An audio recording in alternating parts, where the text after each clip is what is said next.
Assalamualaikum dan salam sejahtera.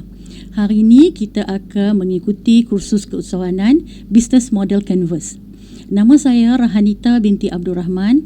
Saya adalah pensyarah daripada Politeknik Tuanku Sultanah Bahiyah. Okey, hari ini kita akan mengupas tengok macam mana Business Model Canvas ini penting untuk pelajar-pelajar yang hendak memulakan perniagaan, bakal-bakal usahawan yang telah ada perniagaan. Okey, kita tengok satu persatu. Okey. Sebelum kita nak mula, saya nak tunjuk ini adalah produk anak-anak saya di College Community SIG. Okey, mereka memang membuat business model canvas sebelum memulakan perniagaan. Okey, ini adalah perniagaan mereka. Okey, jadi business model canvas ni kena ada untuk melihat potensi perniagaan yang bakal kita buat ataupun sedang kita buat. Sebab kalau kita tak boleh buat BMC ni, maksud dia kadang-kadang bisnes kita tu, produk kita tu hanyalah syok sendiri sahaja. Okey, so kita tengok apakah ini adalah kejayaan pelajar-pelajar saya yang membuat produk untuk Hari Inovasi. Okey, dan mereka membuat business model canvas untuk membuktikan bahawa produk-produk mereka ini memang berdaya saing. Okey, ni jom kita bina network lah. Maksudnya dalam ni saya cerita kat tuan-tuan dan perempuan pun bolehlah tulis kat kertas ataupun berbincang sama-sama rakan-rakan apakah bisnes yang kita nak buat, apakah produk yang kita nak buat. Okey, kita kena menjawab soalan ni. Kenapa kita mahu menjadi usahawan? Kenapa kita nak jadi usahawan? Atas dasar apa kita nak jadi usahawan? Okey, jadi kita nak jadi usahawan ni, satu, mestilah kita nak berjaya dan kaya. Okey, kenapa kita nak jadi berjaya dan kaya? Sebab kita nak membantu lebih ramai orang. Okey, kalau kita tengok kepada sejarah-sejarah usahawan yang berjaya sekarang, yang bermula daripada zero. Contohnya adalah pakaian yang sekarang ni tengah viral kan, yang semua orang suka pakaian tu. Sabela, baju tak payah gosok kan. Jadi dia bermula daripada bawah dan dia tahu kenapa dia nak jadi usahawan. Kenapa dia perlu jadi usahawan? Sebab dia nak bagi orang lain pun kaya. Nak bagi orang lain pun ada pendapatan macam dia. Okey, so hari ni kita nak masuk business model canvas. Kita nak memulakan perniagaan, kita mesti ada model. Okey, kalau dulu-dulu kita membuat rancangan perniagaan, tapi sekarang kita lebih kepada business model canvas. Okey, apakah BMC? Sekejap saya tunjuk apa dia nak. Okey, kenapa kena ada BMC? BMC adalah perkara asas yang wajib diketahui dalam dunia perniagaan. Okey, sebab BMC ni dia hanya sehelai kertas. Okey, definisi BMC ialah sebuah pelan daripada perjalanan operasi perniagaan mengenal pasti sumber pendapatan, sasaran pelanggan, produk dan kos. Dalam BMC ni kita ada 9 canvas. Kalau orang kita panggil lopak lah. So maksudnya dalam ni kita kena isi ke semua 9 ni untuk kita nak tahu potensi perniagaan kita. Okey. Apa itu BMC? Dia sangat popular dan berguna di kalangan startup company. Apakah startup company? Startup company ni adalah syarikat-syarikat yang baru nak bangun. Kan macam kita lah usahawan-usahawan yang baru nak mula. Jadi kenapa dia perlu? Dia perlu untuk kita membantu merancang rangka kerja produk kita pada masa hadapan. Okey, BMC adalah alat untuk membantu dalam mencapai target ataupun misi dan visi syarikat. Kalau kita buat satu-satu perniagaan, kita mesti ada misi dan visi syarikat. Okey, kenapa kita kena buat benda ni? Okey, sebab itulah dia hanyalah sehelai hamparan kertas yang dibahagi kepada 9 pecahan. Macam ni lah. Okey, ni kita print dalam kertas A3. Kalau kita kena print dalam kertas A3 ataupun kertas majung yang besar tu. Okey, kemudian kertas ni kita lekatkan dekat kita punya pejabat ke apa kan, untuk memudahkan kita. Okey, BMC ni adalah tools to create and analyze business model. Dia macam ni lah, kita nak buat rumah, kita nak repair peralatan, kita nak repair lampu ke apa, kita kena ada tools, kita kena ada peralatan. So business model canvas ni adalah satu macam peralatan lah untuk kita menyiapkan diri kita menjadi seorang usahawan. Okay? Kalau tak ada tools-tools ni semua, memang kita tak boleh guna. Kita tak tahu. Kita just, orang Kedah kata, cerodong je buat bisnes. Okay? Okay, apakah business model canvas? Satu model, alat atau tools yang digunakan dalam perancangan sesuatu projek, perniagaan, bisnes dan syarikat yang diusahakan. Okey, dia diasaskan oleh Alexander ni lah, dua orang Alexander ni. Alexander dan Wes Pigner ni. Okey, diasaskan dan dipermudahkan daripada rancangan perniagaan. Okey, kenapa perlu? Perlu untuk siapa? Perlu untuk orang yang mahu memulakan bisnes. Okey, kita dah ada produk kan, masa pandemik baru ni hampir 2 tahun kita duk fikir apa produk kita nak buat. So kita nak mulakan perniagaan. Sekarang adalah masa yang baik untuk kita memulakan perniagaan. So kita nak mulakan perniagaan, so kita kena ada model perniagaan. Okey, ini sangat sesuai untuk orang yang mahu memulakan perniagaan dan juga untuk yang nak meluaskan empire business. Maksudnya dia dah ada perniagaan dan dia dah ada produk, dia nak tambah produk ataupun dia nak menambah tempat perniagaan dia. Okey, sekarang ni dia mungkin buka di Padang Terap, mungkin dia nak melebarkan dia punya sayap perniagaan tu ke Jitera ataupun ke luar negeri Kedah. Okey, jadi untuk meluaskan empire business pun memerlukan model perniagaan. Okey, lagi satu untuk menambah atau memulihkan bisnes. Maksud dia masa sebelum pandemik hari tu bisnes kita macam ni. Jadi masa tempoh 2 tahun masa pandemik ni kita tak boleh buat bisnes kata apa. Sebenarnya dalam pandemik, masa zaman pandemik ni kita boleh buat penambahbaikan. Kita boleh buat R&D ke atas produk kita. Okey, jadi bila dah lepas macam sekarang ni dah endemik dah kan, dah endemik ni. So kita nak menambah baik perniagaan kita. Kalau dulu kita jual goreng pisang saja, mungkin kita akan tambah produk kita. Jadi bila kita nak tambah baik produk kita, perniagaan kita kena buat BMC tengok. Kan? Jadi dia ni sebenarnya adalah eagle view, melihat perniagaan secara menyeluruh. Bila kita dah isi semua kesembilan canvas ni, kita akan boleh tahu perniagaan kita tu macam mana, produk kita tu macam mana. Kalau sebab ada pendapat yang mengatakan kalau kita tak boleh isi 1 ke 2 ke canvas ni, maksud dia kita produk kita mungkin short sendiri ataupun tak tahan lama. Okey, nanti kita tengok satu persatu. Okey, ini kepentingan memahami perniagaan dengan BMC. Pasal apa kita wajib tahu apakah kepentingan BMC ni? Okey, mengapa usahawan wajib menguasai model ni? Dia mudah aja. Okey, mengenal pasti masalah yang boleh ditangani oleh produk kita. Bila kita isi canvas ni, kita boleh tahu dah, oh sebenarnya produk kita ni hanya untuk orang-orang di golongan macam ni saja.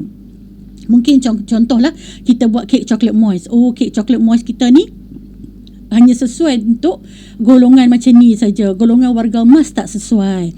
Jadi selama ni kita duk kata semua orang makan kek coklat moist, tak betul lah.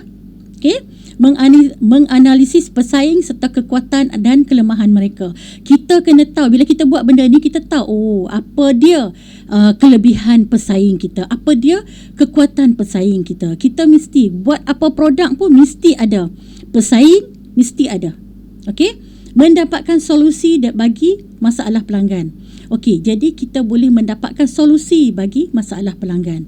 Mencari potensi rakan kongsi untuk mengembangkan bisnes. Mewujudkan nilai yang unik supaya pelanggan setia dengan produk yang dikeluarkan. Yang ni kadang-kadang nilai ni kita lupa. Sebab itulah pelanggan kita makan sekali je produk kita dan tak repeat dah. Jadi itu kesalahan kita. Okey. Mendalami latar belakang perniagaan. Mendalami latar belakang pelanggan. Kita kena tahu pelanggan kita tu macam mana. Produk kita tu sesuai dah untuk dia. Okey, sebagai medium untuk kajian pemasaran. Kita nak buat produk apa pun, kita nak pasarkan produk kita, kita mesti buat kajian pemasaran. Dan BMC ni adalah satu medium mengkaji pemasaran. Mengenal pasti saluran pendapatan yang terbaik. Saluran pendapatan mana yang terbaik yang kita boleh dapat. Okey, mengetahui operasi yang dijalankan oleh syarikat. Ini SOP kita. Sebab tu masalah dia bila kita, contoh kita buka kedai makan. Kita buka kedai makan, tiba-tiba hari ni orang yang masak nasi berhenti. Pagi ni kita duk tunggu-tunggu dia tak mai pun. So kita, pasal apa tak mai kan? Jadi satu kerja pula untuk kita sebagai pengurus nak mengajak pekerja baru pula nak masak nasi. Jadi kita sebenarnya kita tak ada SOP. Okey? Dalam BMC ni dia ajak kita macam mana nak buat SOP. Apakah operasi perniagaan yang kita kena tahu daripada awal-awal operasi sampailah produk siap. Okey? Menganggarkan kos-kos yang dikeluarkan bagi setiap fasa pengeluaran produk. Kita kena tahu kos-kos yang diperlukan. Selalunya kita cuma kata kos bahan mentah. Jualan tolak kos bahan mentah, untung dah. Kita beli kos bahan mentah RM50, kita jual RM100, kita kata kita untung dah RM50. Sebenarnya tak. Dia ada lagi kos-kos yang kita selalu lupa. Kadang-kadang contoh yang kos selalu kita lupa, gaji kita. Top up. Tu selalu kita lupa. Dia sebenarnya kita kena masuk. Sebab itulah bila ada model yang mudah macam ni, business model canvas ni, kita dah tulis semua dalam ni. Lepas tu kita lekat dekat dinding. Kan? Bila kita lekat benda tu, kita tengok selalu. Okay? Okay. Itulah pentingnya BMC. Okay. Ini adalah BMC. Ini kita nampak sangat macam dia adalah menceritakan lah, tapi mungkin kita tengok serabut, so saya olah dah benda dalam buku macam ni menjadi macam ni, menjadi kertas macam dalam kertas ni, jadi mudah untuk tuan-tuan dan perempuan nak buat. Okey, okey, ni sama jugalah. Okey, dia kena mesti mula dengan customer segmen pelanggan. Okey, kalau kita tak mau mula dengan segmen pelanggan, kita boleh mula dengan value proposition. Dua tu saja. Kalau tak mula dengan customer segment, boleh mula dengan value proposition. Value proposition ni kita nak tahu apa hebatnya produk kita berbanding dengan produk pesaing. Apakah nilai produk kita yang pelanggan sanggup bayar. Okey, jadi kita boleh nilai value proposition dulu, nilai produk kita dulu dengan segmen pelanggan. Tapi saya lebih advice lah, lebih menasihatkan supaya kita mula dekat customer segmen pelanggan. Okey, lepas kita kenal pasti siapakah pelanggan kita, baru kita kenal pasti apakah tawaran nilai produk kita. Okey, kita kena ikut step by step. Kita tak boleh pi mula customer segment, lepas tu lagi pi key partner, tak boleh. Okey, ini sebab itulah dekat ni yang saya olah semula ni, saya dah tulis dah 1, 2, 3, 4, 5, 6, 7, 8, 9. Kena ikut turutan, tak boleh suka-suka. Okey, okey, lepas kita tengok segmen pelanggan, kita tengok value proposition, lepas tu kita tengok channel, saluran. Okey, sekejap lagi saya akan cerita satu-satu. Okey, kemudian kita tengok customer relationship, hubungan pelanggan. Dan lepas customer relationship, kita kena tengok revenue stream, aliran pendapatan. Macam mana duit masuk ke dalam poket kita. Okey? Kemudian key resources, sumber utama. Okey, sumber utama dalam perniagaan kita. Kemudian key activities, aktiviti utama. Yang ni lah SOP. Okey. Kemudian key partners, siapakah partner kita, rakan kongsi kita. Maksudnya dia bukan, kalau kita share dengan mak kita, contoh, mak kita bukan key partners kita. Mak kita adalah key resources kita, sumber kita.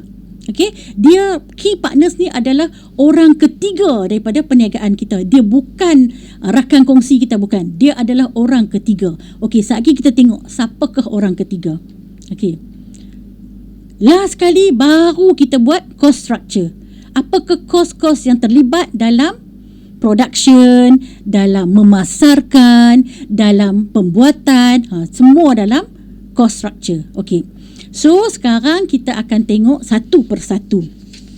Okey, sebelum tu saya nak tunjuk. Okey, ini adalah business model canvas yang akan tuan-tuan dan perempuan guna. Okey, kat atas ni ada nama syarikat. Kat atas ni nama syarikat. Letaklah nama syarikat kita. Kemudian kat tengah ni produk yang akan kita buat. Okey, dan yang hujung ni tarikh. Okey, kita kena letak sebab katalah kita buat kek coklat moist, kek pisang. So kita kena buat 2 BMC. Memang teruk, tapi mula-mula saja. Okey. Kemudian kita isi ikut nombor yang saya tulis ni. Okey, nak isi dia tak boleh tulis dengan pen. Dia tak boleh tulis atas ni. Sebab bila kita tulis, kalau kita tulis contoh kita tulis segmen pelanggan, kita tulis dengan pen. Jadi esok-esok katalah segmen pelanggan tu tak guna dah. Tak mau dah, kita tak mau dah. Okey, so kita nak kena liquid apa semua tak elok. So kita kena pakai sticky note. Ini adalah sticky note. Okey, sticky note ni lah atas ni kita tulis. Okey, contoh katalah pelajar-pelajar saya dia buat sate. Saya tunjuk tadi kan gambar sate. Okey, bila dia buat sate, dia punya sasaran pelanggan dia yang pertama. Sasaran pelanggan yang pertama ni adalah orang yang betul-betul yang akan beli dia punya sate frozen. Okey, dia tulis kat sini. Okey, dia sasarkan yang pertama wanita berkerjaya. Okey. Macam ni, dia tulis wanita berkerjaya. Tulis dengan pen atas sticky note ni. Kemudian kita koyak sticky note ni.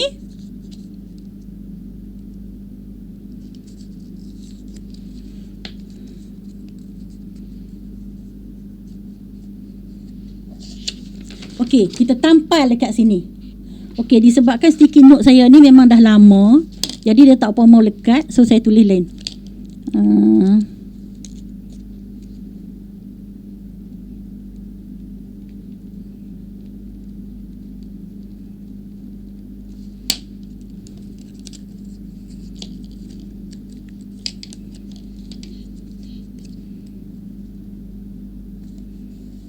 Nampak? Nampak? Tulis dan lekat dekat sini. Bila kita tulis dan lekat kat sini, so lepas ni katalah esok-esok dah tak guna dah. Kita tak mau dah sasarkan kepada wanita berkerjaya. So kita boleh tarik, buang saja. Okey? Sebab itulah untuk nak buat BMC kita kena pakai sticky note. Okey? Kalau untuk A3, kertas A3 macam ni, kita pakailah yang kecil-kecil macam ni. Okey? Kalau kita pakai kertas majung yang besar, kita kena pakai sticky note yang besar. Okey? Okey. So kita tengok satu persatu. Okey, ni dalam dia ada 9 yang kita dah tunjuk tadi. Okey, semua produk atau perkhidmatan kena buat BMC. Okey, saya dah tunjuk kat sini. Tak kisahlah tuan-tuan dan puan-puan buat produk apa. Jual murtabak, jual roti canai, buat kuih frozen, jual nasi kerabu, menjahit, solek, jual peralatan solekan, jual Nurhaisa ke apa-apa kan, semua kena buat BMC. Jual teh ais tepi jalan, jual ayam jagung mercik tepi jalan, semua kena buat BMC. Bengkel motor pun kena buat BMC. Sebab kalau kita tak buat BMC, kita memang tak nampak kita punya perjalanan perniagaan. Ada seorang tu, saya punya usahawan, dia buat dia buka kedai frame gambar. Dia kata pendapatan dia tiap bulan 30,000. Tapi by the end, habis bulan nak bayar bahan mentah pun tak ada duit, nak bayar gaji pekerja pun duit tak cukup. Sebab apa? Sebab dia ingat duit masuk tu adalah duit dia. Dia tak buat BMC. Kalau kita buat BMC, kita dah tahu dah, tengok tentang structural cost tu. Oh, aku kena tolak untuk bahan mentah, aku kena tolak untuk gaji pekerja, kena tolak untuk petrol. Kalau kata ada pakai rana, kena tolak untuk rana. Okey, jadi bila ada BMC ni, kita dah nampak perjalanan perniagaan kita. Okey, mari kita tengok yang pertama. Okey, yang pertama, customer segmen pelanggan. Okey, nampak orang duduk berdiri cekak pinggang kan? Okey, dia adalah bakal pelanggan kita. Yang ni kita nak kena kaji, nak kena study. Duduk sendiri kan, kalau kita buat jalankan perniagaan kita seorang, kita duduk malam-malam tu tenang tengok siapakah pelanggan kita. Kita kata kita jual kek coklat moist, kita tak boleh sasarkan kepada warga emas, sebab warga emas bukan semua suka coklat. Kita kepada siapa kita nak sasar kek coklat moist kita? Mungkin kepada memang remaja, memang iyalah coklat dengan remaja memang tak boleh dipisahkan. Okey, kepada siapa lagi? Wanita berkerjaya juga yang macam mana, umur dia berapa. Kalau umur dia dah lebih 40 lebih tu, dia bukan dah dia punya makanan dia. Okey, dia mungkin nak cari benda lain. So kita kena tahu siapakah kumpulan sasaran pelanggan perniagaan kita. Apa pun perniagaan, cucuk pisang ke apa pun, kita kena tahu. Okey, golongan manakah yang anda sasarkan ataupun yang berpotensi untuk membeli produk kita. Sebab tu kita kena duduk, kita kena tenang betul-betul. Joy Sate, siapakah bakal pelanggan? Sebab kami buat produk inovasi sate frozen. Sate kami tak menggunakan bahan pengawet, tak menggunakan arang untuk bakar, just guna pemanggang ajaib. Lepas tu isi saja, tak ada kulit, tak ada tulang. Okey, dia sesuai untuk orang yang mengamalkan diet. Sebab apa? Sekali lagi dia tak gaduh bakar, dia boleh panggang ataupun dia boleh masuk dalam microwave saja. Okey. So, kita tahu apa kehebatan produk kita dan kita tahu siapakah bakal pelanggan kita. Okey, apa masalah dia yang kita boleh bantu? Contoh, sebab itulah kalau produk makanan, kita punya segmen pelanggan yang utama adalah wanita berkejaya. Kenapa wanita berkejaya ni sangat penting sebagai kita punya bakal pelanggan? Sebab wanita berkejaya ni adalah seorang manusia yang sangat-sangat sibuk. Especially cikgu. Okey? Mari kita kenal siapakah wanita berkejaya yang sibuk. Yang pertama, cikgu. Yang kedua, pensyarah. Yang ketiga, jururawat. Yang keempat, doktor. Yang kelima, pekerja-pekerja kilang. Yang keenam, usahawan. Sebab itulah baju Sabela, bila dia perkenalkan baju Sabela, baju tak payah gosok kan, sebab dia ambil kekuatan dekat fabrik dia kan, kain dia.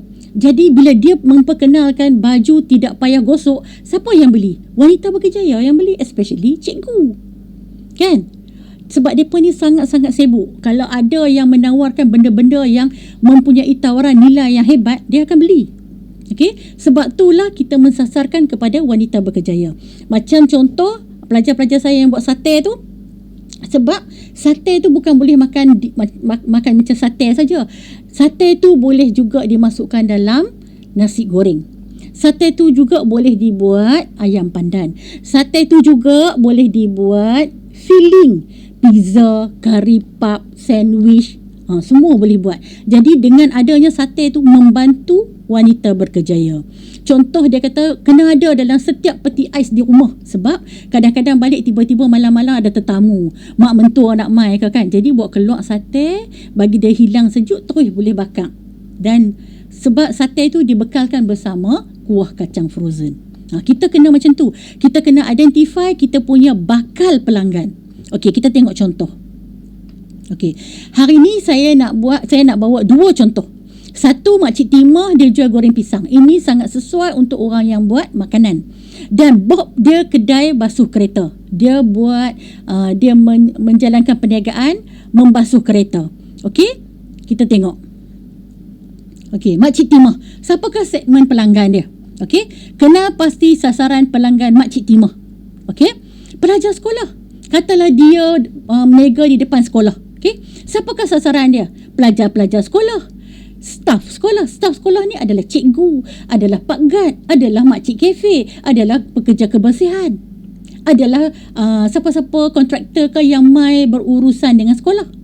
Okey, penduduk penduduk di sekitar yang dekat dengan sekolah tu yang dia menjalankan perniagaan. Catering ni maksud dia kadang-kadang orang buat kenduri, syarikat catering buat kenduri, dia panggil juga kan, ada setengah tuan kenduri dia nak, okey saya nak jugalah goreng pisang panas-panas di hari kenduri tu. Jadi dia pun menerima tempahan tu juga. Okey, waris yang menghantar anak kan, mak bapak mai hantar anak, mai tunggu nak ambil anak kan, kadang-kadang bawa anak kecil, mesti nak beli goreng pisang. Okey, jadi dia kena kenal pula apakah produk yang dia boleh jual kepada golongan-golongan ini. Ramai lagi dia punya segmen pelanggan. Tapi untuk segmen pelanggan ni kita cuma sasarkan 5 saja. Kita tak payah sasarkan terlalu ramai. Kita sasarkan 5 saja. Sebab 5 ni kalau kita betul-betul fokus, tak terdaya. Sebab tu saya kata kita kena guna sticky note ni. Sebab kadang-kadang kita dah tak perlu dah Bila perniagaan kita terlalu maju, kita kata kita nak segmen 3 saja. Kita nak fokus kepada 3 segmen saja. 2 segmen lagi kita boleh buang. Jadi kita tarik buang saja. Okey. Macam contoh pelajar sekolah. Pelajar sekolah menengah. Goreng pisang apa yang dia suka makan? Dia suka makan pisang goreng biasa ya ke? Pelajar sekolah menengah dia akan suka yang salut cheese. Salut cheese coklat. Yang ni dekat Sungai Petani. Baru-baru ni dekat Taman Ria. Siapa yang duduk ada di Sungai Petani kan? Kalau pi jalan di Sungai Petani, pi cari dekat Taman Ria. Ada satu kedai dia buat pisang goreng cheese color. Cheese dia color-color. Macam tu. Macam dalam gambar saya ni. Jadi ini menjadi tarikan. Sebab kita kena tahu, bila kita nak berniaga, kita kena tahu siapakah kita punya bakal pelanggan. Sekarang ni kita tengok pelanggan terdiri daripada generasi X yang paling ramai. Generasi Y, X ni generasi saya. Okey, saya kalau orang macam saya nak pi beli goreng pisang, saya tak akan beli yang ada cheese coklat ni. Tak lalu. Kan? Saya akan beli yang biasa. Kan? Jadi kita kena tahu. Law ni pula, sebab itulah pemasar dia fokus kepada generasi Y. Generasi Y lah yang paling ramai sekali di Malaysia dan juga di dunia. Generasi ni lah yang bakal memimpin kita esok. Jadi mereka ni suka makan apa? Mereka ni suka makan benda yang pelik-pelik, yang viral. Jadi law ni memang macam ni lah. Yang bubuh cheese coklat, pisang salut coklat. Kan? Yang tu. Jadi Makcik Kia ni dia pun kena smart lah dia nak berniaga. Kita pun nak berniaga goreng pisang, kita kena smart lah. Kita tak boleh lah kita buat goreng pisang bodoh macam tu saja. Sebab kalau beli macam tu, dia ada golongan yang kalau dia fokuskan kepada generasi X, macam saya aja, tak apa. Tapi dia mestilah nak mempelbagaikan lagi. Jadi bila nak mempelbagaikan lagi, dia kena buat benda-benda macam ni lah.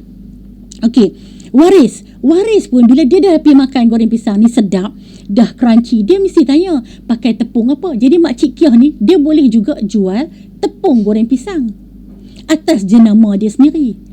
Nampak? Jadi kita kena tahu siapakah segmen pelanggan kita. Okey, ini untuk produk makanan. Kita tengok pula untuk produk servis. Servis. Okey, siapakah Bob sasarkan pelanggan Bob? Okey, Bob ni dia buka car wash. Okey, jadi dia sasarkan kepada lelaki. Lelaki ni dia spesifik kepada suami dan ayah. Suami kepada isteri, ayah kepada anak-anak perempuan yang ada kereta. Okey, jadi dia fokus kepada mereka ni. Okey, sebab dia kata lelaki ni akan bawa kereta 2 hingga 3 biji kereta pergi kat kedai dia. Okey, mula kereta dia, lepas tu dia akan bawa kereta isteri dia, dia akan bawa kereta anak dia pergi basuh kat situ. Suami, ayah macam tu. Okey, jadi dalam satu keluarga dia boleh dapat 3 hingga 4 kenderaan untuk basuh kat kedai dia. Okey, pelajar IPT. Okey, Bob menjalankan perniagaan di Jitra. Jitra banyak IPT. Ada College Community, ada Politeknik, ada IBDA, ada ILP, ada IKBN, ada Giat Mara. Jadi dia mensasarkan kepada pelajar IPT. Sebab mereka tak boleh basuh kereta di Politeknik. Mereka tak boleh basuh kereta di College Community. Mereka kena cari juga tempat yang boleh basuh kereta. Jadi Bob mensasarkan mereka. Okey? Wanita berkejaya usahawan. Wanita berkejaya usahawan ni dia pun sasarkan juga. Sebab dia buat servis pi ambil kereta di pejabat ataupun pi ambil kereta di rumah. Jadi dia sasarkan kepada wanita berkejaya dan usahawan. Kadang-kadang usahawan dia ada meeting. Contoh dia ada meeting 3 jam dekat jabatan mana. Dia telefon dekat Bob. Okey, Bob mai ambil kereta saya. Saya ada meeting dalam 2 jam macam tu. Bob tolong ambil. Jadi Bob hantar orang kerja dia pi ambil kereta. Okey. Ini sasaran pelanggan Bob. Kontrak. Dia juga membekalkan kontrak kepada beberapa jabatan kerajaan, kilang untuk basuh kereta. Okey?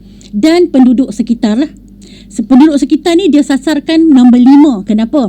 Sebab terlalu banyak kedai basuh kereta. Okey? Jadi dia sasarkan juga, tapi dia memang fokus kepada 3 hingga 4 yang di atas tu. Okey? Okey. So kita tengok. Ini yang saya kata tadi, student saya buat contoh. Student saya yang jual sate frozen tadi. Okey, depa ni jual sate frozen dan juga sate ready to eat. Siapa nak makan sate di cafe sik tu, depa juga bakar di situ. Okey, so dia sasarkan kepada wanita berkejaya, golongan yang mengamalkan diet seimbang. Okey, sebab sate ni dia isi saja. So dia orang yang mengamalkan diet seimbang sangat sesuai. Catering ataupun restoran kan, kadang-kadang rumah kenduri orang akan ada juga bakar sate kan. Dan juga bila raya jabatan-jabatan kerajaan, bank, IPD, ABM akan panggil depa ni pi bakar sate. Okey, kedai frozen dia pun letak juga dekat kedai frozen penduduk sekitar. Okey, dan juga penduduk sekitar. Masa mula-mula dulu penduduk sekitar pun macam heran pasal apa depa ni bakar sate tapi tak ada asap. Okey, so depa ni memberi pendidikan kesihatan pula dekat penduduk sekitar yang bakar sate pakai arang sangat bahaya, boleh menyebabkan kanser. Siapa kata? Dalam jurnal ada kata. Okey, lepas tu sampai sekarang penduduk sekitar pun dah boleh terima. Kalau depa kata nak makan sate sihat, pi beli dekat College Community Seed. Okey, ini adalah baju kurung khas Nuri. Ni saya bagi contoh ya nak. Jadi dia sasarkan baju kurung khas Nuri ni kepada wanita berkejaya, pelajar IPT, usahawan, butik, ejen, dropship online. Tengok, sebab dia kata apa? Saya nak cari baju kurung untuk pergi kelas, kerja, raya, bridesmaids. Nampak? Sebab itulah tagline baju kurung khas Nuri, hari-hari boleh pakai baju kurung. RM50 je. Nampak? Bila dia kata macam tu, wanita berkejaya, usahawan, pelajar IPT akan cari baju khas Nuri. Okey? Sebab murah, RM50 sepasang. Dan juga corak-corak dia memang plain. Dia ada yang bercorak, tapi dia kalau remaja apa, dia suka pakai baju plain untuk pergi ke kelas. Okey. So nanti balik duduk di rumah sebelum tidur, tolong jawab benda ni. Buatlah dalam BMC ni. Kenal pasti sasaran pelanggan. Okey? Senaraikan sekurang-kurangnya 5 segmen pelanggan produk anda.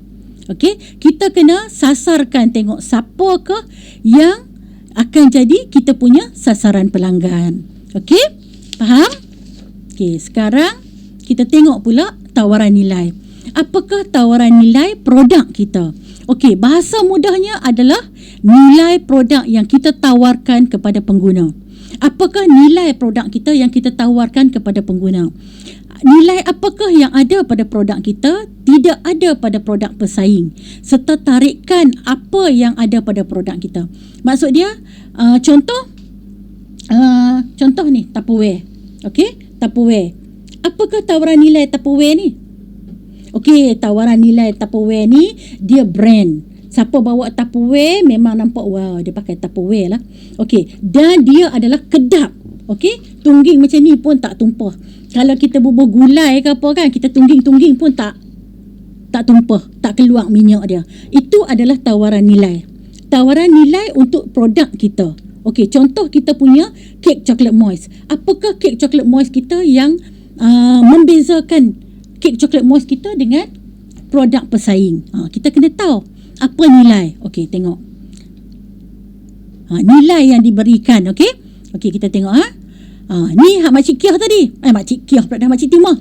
Okey, dengan membeli goreng pisang di gerai Makcik Timah, pelanggan akan rasa gembira dapat memenuhi cita rasa. Okey, dia nak makan goreng pisang, dia tak pergi cari tang lain dah. Dia pergi cari kat Makcik Timah aja. Kalau Makcik Timah ni tutup gerai dia, baru dia pergi beli tang lain. Sebab bila dia makan goreng pisang daripada gerai Makcik Timah, dia rasa gembira dan dapat memenuhi cita rasa. Itu adalah nilai. Nilai yang kita bayar. Okey? Apa yang kita bayar, apa yang kita dapat. Bila kita bayar, apa yang kita dapat. Contoh, macam saya cerita tadi, macam Tupperware. Ataupun pen. Okey, pen ni. Okey, kalau saya pakai pen ni, saya rasa tulisan saya cantik. Kalau saya pakai pen ni, saya memang puas hati. Dia macam tu. Okey, kita tengok Makcik Timah. Apa tawaran nilai dia? Banyak pilihan. Macam tadi kan, ada yang kosong saja, ada yang ada cheese, ada yang ada cheese coklat, ada yang ada cheese color-color. Dia ada banyak pilihan. Goreng pisang saja tapi sampai 4-5 jenis. Goreng pisang yang makan dengan cabai hitam tu. Jadi dia ada banyak pilihan. Orang nak makan goreng pisang, dia kata baik pergi kedai Makcik Timur. Macam-macam mampu beli-beli. Nampak? Itu adalah tawaran nilai. Menjimatkan kos. Kos pun murah. Kan? Dah tahu dah, tak payah pergi cari 2-3 kedai dah. Saya pula saya suka jenis goreng pisang yang macam Makcik Timur tu. Dia ada crunchy-crunchy tu. Ada setengah kita pergi, dia tak ada crunchy-crunchy tu, tak sedap. Jadi kita dah tahu dah menjimatkan kos. Kita dah tahu dah goreng pisang yang sedap dekat Makcik Timur. Bersih dan halal. Kita tengok pun bersih, halal, tak ada lah lalat, duk hurung lah, semut ke, lipas ke kan. Harga yang memuaskan, sedap, produk viral, mesra pengguna. Mesra pengguna ni maksud dia, pi tu Makcik Kia tu dengan pekerja dia tak com je, tak buat muka masam je, layan. Nak berapa duit kan? Mesra pengguna. Sebab tu dalam strategi pemasaran sekarang ni, dulu 4, sekarang dah 7. Salah satunya adalah people. Orang yang menggantikan toke tu. Orang tu kena mesra pengguna. Sebab itulah kalau kita salah pilih pekerja pun akan memberi impak yang besar pada perniagaan kita. Okey, ini adalah tawaran nilai untuk produk makanan. Okey, so kita tengok apa yang pelanggan Bob dapat pula kalau pi basuh kereta kat kedai Bob. Dengan membasuh kereta di kedai Bob, pelanggan akan rasa dihargai. Nampak? Akan rasa dihargai. Okey, sebab apa? Servis yang baik. Servis Bob memang baik. Okey? Toke baik, orang kerja baik. Servis memang tip-top. Okey? Tak tunggu lama. Okey, aplikasi tempahan untuk mencuci. Maksud dia ada aplikasi tempahan. Dia buat satu aplikasi, siapa nak tempah mencuci boleh tempah melalui aplikasi tu. Abang okey, Bob saat lagi saya pukul 12 saya free, saya nak pergi basuh kereta. Jadi Bob dia akan susun dah. Pukul 12 saat lagi terima kereta ni. Okey. Tempat menunggu yang selesa dan kondusif. Tempat menunggu di kedai Bob tu, kedai cuci Bob tu sangat-sangat selesa dan kondusif. Kadang-kadang kita pergi nak cari tempat duduk pun tak ada, kan? Jadi dia sediakan tempat menunggu yang selesa, harga yang memuaskan, staf yang mesra pelanggan. Okey, kadang-kadang dia juga sediakan Bob ni, dia sediakan ayak kuih tu, dan juga siapa yang mai tunggu dia akan bagi kuih. Dia letak dalam satu plastik 3 jenis kuih. Kalau tak ada kuih dia bagi roti. Jadi orang pergi tunggu tu, orang tak rasa boring. Dan juga disediakan majalah-majalah kereta dekat dia punya tempat menunggu, dan juga surat khabar. Jadi orang suka pergi lah. Orang boleh baca majalah, orang boleh baca surat khabar. Lepas tu ada juga minuman lah. Okey. Kemudian kemudahan mengambil kereta untuk dibersihkan dari rumah ataupun pejabat. Ini adalah tawaran nilai yang mereka akan dapat kalau mereka pergi dekat kedai Bob. Okey. Ini kita kena tahu apa yang membezakan kita dengan pelanggan. Apa yang membezakan kita, produk kita, syarikat kita dengan pelanggan. Okey. Ini sate. Yang saya cerita tu, ini adalah tawaran nilai untuk sate. Okey, tanpa bahan pengawet. Sate kami tak ada bahan pengawet pun. Okey. Suci, bersih, berkualiti dan halal. Tawaran nilai. Resepi asli dan sangat istimewa. Resepi ni memang resepi mereka. Mereka dah olah, memang resepi mereka sangat special dan mengekalkan cita rasa Malaysia. Tempoh penyimpanan selama 6 bulan hingga 1 tahun. Maksud dia duduk dalam freezer kita sampai 1 tahun. Tapi ada pegawai SME Bank, dia beli, dia simpan dalam tempat frozen dia 2 tahun. Dia lupa. Lepas tu dia simpan freezer dia. Dia tengok, ada lagi sate 2 bungkus. Dia buat keluar dan dia makan. Dia kata masih sedap macam dulu. Okay. Didatangkan dalam frozen dan ready to eat. Dalam frozen dan juga ready to eat. Nak makan pun dia pun boleh bakar pergi hantar, dan frozen pun ada jual. Hanya menggunakan pemanggang ajaib. Guna pemanggang ajaib saja. Okey, saya suka beli sate ni, saya suka buat gaduh-gaduh. Bila bakar, saya akan tarik buang dulu daripada lidi dia. Lepas tu kita akan bakar dalam pemanggang ajaib, dan kita akan curah kuah kat atas tu. Buat macam gaduh-gaduh. Okey, tidak menggunakan arang. Ini memang tawaran nilai yang hebat lah. Okey, kepelbagaian hidangan. Maksudnya daripada sate ni dia boleh buat macam-macam. Buat inti kebab lah, buat ayam pandan. Okey, jadi dia tak payah dah. Dia tak payah pergi beli ayam, nak kena perap, tak payah. So gunakan sate mereka ni untuk buat ayam pandan. Memang dah sedap. Okey. Ini adalah tawaran nilai. Okey, dan ada yang kata sate KIS ni, depa ni nama sate depa sate KIS sebab terbalikan daripada SIG. Jadilah KIS, KIS. Okey. Ada yang kata depa punya sate ni lagi sedap daripada yang ada di pasaran. Saya tak mau sebut nama lah, yang ada di pasaran. Okey. Ini untuk baju kurung. Nampak baju kurung. Ini tawaran nilai, berbagai pilihan warna dan corak, fabrik yang lembut dan sesuai, tawaran harga yang menarik. Sebab ni Hasnuri tadi RM50 saja. Kita kalau kita nak beli kain pun dah lebih 4 meter dah dekat RM60. Lepas tu nak pergi upah lagi. Lepas tu nak kena tunggu lagi 2 minggu ataupun sebulan. Kalau kita beli dekat Nuraisa, 2 hari kita dah dapat dah. Okey, harga RM50 campur kos penghantaran sikit. Okey, kos penghantaran pun murah. Menjimatkan masa sebab cepat sampai. Menjimatkan kos, perkhidmatan pelanggan bagus. Okey. Okey. So, balik tuan-tuan dan puan-puan, buatlah tawaran nilai. Okey, apakah kehebatan kelebihan produk kita berbanding dengan produk pesaing. Okey, senaraikan sekurang-kurangnya 5. Okey, sekurang-kurangnya 5. Okey. Kita masuk pula yang ketiga, channel, saluran. Bagaimana cara pelanggan untuk dapatkan produk kita? Kita dah tahu kita punya segmen pelanggan, kita dah tahu tawaran nilai kita, produk hebat kita tu kita dah tahu. Kemudian macam mana kita nak sampaikan maklumat tentang produk kita ni kepada pelanggan? Macam mana nak sampaikan? Okey, apakah saluran yang kita akan gunakan untuk mempromosikan produk kita yang hebat tadi? Penggunaan medium yang sesuai untuk bagi tahu kita punya pelanggan, sesuai dapat menjimatkan masa dan kos yang paling berkesan dan sesuai dengan bajet kita. Okey, lah ni semua orang kata online. Tak juga. Kita jangan lupa yang konvensional juga, yang offline juga. Okey, yang offline pun kita masih berguna lagi. Okey. Kita tengok contoh Mak Cik Timah. Okey, Mak Cik Timah, dia katalah dia jual di depan sekolah SMK Alok Biak. Saya tulis je lah kan. Okey, di mana dia menjual? Macam mana pelanggan nak dapatkan dia punya goreng pisang sedap tu? Okey, di tepi jalan berhadapan dengan SMK Alok Biak. Dia menjual, ada gerai dia di depan SMK Alok Biak. Okey, tempahan. Dia ada juga menerima tempahan. Bila dia pergi goreng pisang di tempat-tempat kenduri, orang akan tanya. Okey, orang akan tanya. So, dia akan bagi tahu kedai dia tang ni. Itu adalah saluran. Online. Dia Makcik Timah ni, kita jangan ingat dia old fashion. Dia juga ada online. Dia boleh cerita. Tapi online dia hanya menerima tempahan di kawasan dia saja. Katalah dia meniaga dekat Alustaq, kat Alok Biak tu. So, kawasan-kawasan yang berdekatan sajalah.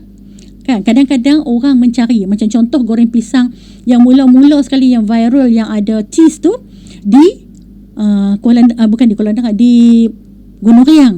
So bila dia dah viral dalam online apa semua tu, dalam Facebook, orang akan mai cari walaupun orang tu duduk jauh. Okey, dalam Facebook dia ada grup, dia ada Makcik Timah goreng pisang, ejen. Okey, dia ada ejen. Siapa-siapa macam contoh kilang mai ambil dekat dia lebih daripada berapa ringgit, dia akan bagi komisen dekat ejen tu. Selalunya orang yang kerja kat kilang atau pejabat, seorang akan keluar pergi beli. Okey, dia akan bagi komisen, lepas tu bagi dia makan free lagi cucuk pisang dia. Grup WhatsApp penjaja, depa ni ada persatuan penjaja, dan dia ada dan dia selalu maklumkan dalam grup penjaja tu. Okey, ini juga adalah saluran dia. Okey, mouth to mouth. Ini adalah kuasa yang paling besar. Mulut. Bila orang bercakap sedap, so orang akan mai. Dia macam sistem piramid. Orang cakap, dia akan lagi berkembang. Tak kisahlah sama ada sedap ataupun tak sedap. Kalau sedap, orang akan mai lagi ramai. Kalau tak sedap, pertama kali orang beli, lepas tu orang tak pergi beli dah. Dan kadang-kadang sampai tutup perniagaan kita, orang akan bercakap, tak sedap lah goreng pisang tu. Aku makan dah liat, aku makan dah pisang keras. Okey, orang akan bercakap. Business card, ini adalah saluran kita. So, kalau kita berniaga apa pun, pastikan kita ada business card. Business card ni adalah pengganti diri kita. Contoh, kita pergi macam ni saya duduk Kulim. Satu hari saya pergi makan, sebelah kedai makan tu ada pet shop. Nampak ni pet shop di Kulim. Lepas tu saya pun macam tu juga. Kalau pet shop saya memang tak boleh, saya geram, saya mesti nak masuk tengok. So saya masuk terbeli. Yang kata saja-saja nak masuk, tapi terbeli sampai RM90. Beli macam-macam lah, rantai kucing lah, nak bagi bekas najis depa tu wangi lah. Okey, terbeli. So bila terbeli, dia akan bagi ni business card dia. Dia kata bila dia jadi ambil business card ni akan jadi ahli dia, so akan dapat commission. Dan juga dia pandai, dia buat business card ni kat belakang ni dia buat kad diskaun. Okey, maksud dia kalau kita pergi beli, sekali beli dia akan lebih RM60, dia kata dia akan letak macam ni, ataupun kita boleh tanda tangan. Okey, lepas tu dah habis ni kita boleh pi bagi dan tebus balik RM20 voucher. Nampak? Jadi kita kalau boleh produk kita buat macam ni. Okey? Okey. So kita tengok yang Bob. Okey, kat mana orang boleh tahu Bob menjalankan perniagaan car wash? Di kedai mencuci kereta di Pekan Citra. Dia di kedai dia sendiri. Online, dia ada WhatsApp dan dia ada Facebook. Okey, flyers letak dalam surat khabar. Dia letak flyers dia dalam surat khabar. Okey, pagi-pagi kan lori surat khabar mai, ada orang duk tunggu kan. Surat khabar tu mai, dia bukan mai semua satu tu, dia ada kita kena masuk di halaman yang tengah. Jadi dia pergi bagi orang tu akan masuk halaman yang tengah tu bersama flyers dia. Saya ingat dalam 3 sen satu flyers. Tak apalah kan, itu adalah offline, banting di hadapan kedai dia dan dia juga di beberapa jalan utama. Okey, kita nak jalankan perniagaan kita jangan kedekut, kita kena keluarkan dulu. Okey, agent, mouth to mouth business card. Sebab itulah cuba tuan-tuan dan perempuan tengok macam Gardenia, dia keluar iklan dalam TV. Waktu mana? Waktu baca berita tu. Waktu tu adalah semua akan mendengar, so orang akan tengok. Memanglah tu tak apalah modal dia besar kan. Kita tak mampu buat macam tu. Kalau kita buat goreng pisang, tak usahlah duduk tebiang masuk dalam TV. Kita guna dulu saluran-saluran yang mudah. Contoh macam flyers, kita tak pandai online, tak apa, kita guna yang tradisional punya. Okey, tengok macam cookies ketuk-ketuk Aidilfitri, Puan Aisyah Raymond, dia masih menggunakan tradisional. Dia masih menggunakan flyers, dia masih menggunakan katalog kan. Boleh juga. Masih ada lagi orang-orang yang suka macam tu. Okey, ini adalah contoh-contoh servis. Okey, ini macam tempat kami di Itek Cafe tu yang menjual kis sate. So di mana boleh dapatkan dia punya sate? Di Itek Center KKC Cafe lah. Di Facebook KKC Agent Hebahan Mouth to Mouth pameran gerai business card. Okey, kalau pergi pameran dia pun akan jual macam ni. Sate dia bakar dan dia akan masuk dalam ni, dia akan tempel lah dia punya nama dan juga nombor telefon. Okey. Okey. Contoh kata tuan-tuan dan perempuan buat kek coklat moist ataupun buat biskut ke apa kan. Contoh biskut samprit ke apa. Okey, bubuh dalam bekas, kemudian letak di kedai. Okey, tak payah tulislah membekalkan apa benda yang panjang-panjang. Just letak nama perniagaan, dan nombor telefon. Ataupun letak nama kita yang simple, nombor telefon. Macam anak saya jual sandwich, dia buat sandwich yang 3 segi tu kan. Dia tak gunakan bekas yang 3 segi tu, dia balut dengan plastik. Okey, atas tu dia akan letak satu stiker Adilah nombor telefon. Jadi orang akan beli, orang tengok sedap, orang akan order. Biskut raya pun macam tu juga. Tak payah letak yang macam-macam, sebab orang cuma nak tengok Tok T, biskut Mazola Tok T, debuh nombor telefon kan. Okey, dia akan buat promosi macam mana? Dia akan pergi letak masa tempat orang kenduri kahwin tu, dia akan sponsor 10 biskut Mazola dia. Jadi orang akan tengok, orang makan, orang pasti akan order. Itu adalah saluran. Okey. Okey, ini contoh online dan offline business.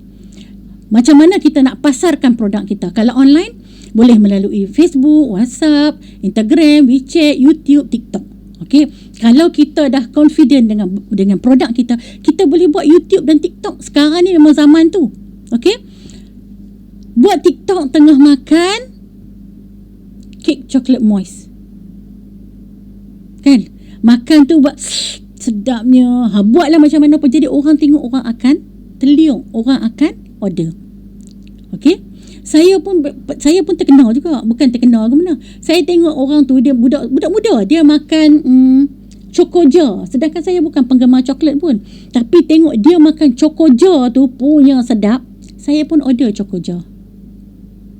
Makan sikit saja sebab saya memang jenis tak suka makan coklat. Tapi anak-anak saya makan banyak. Sebab apa? Sebab daripada TikTok tu lah kita tengok. Okey?